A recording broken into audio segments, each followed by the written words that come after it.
You ask Tiger to solve.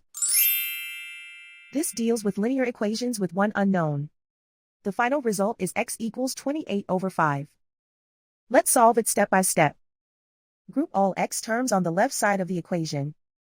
Subtract 7x from both sides. Group like terms. Simplify the arithmetic. Group like terms.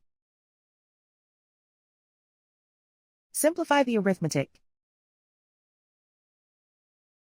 Group all constants on the right side of the equation. Subtract 9 from both sides. Simplify the arithmetic.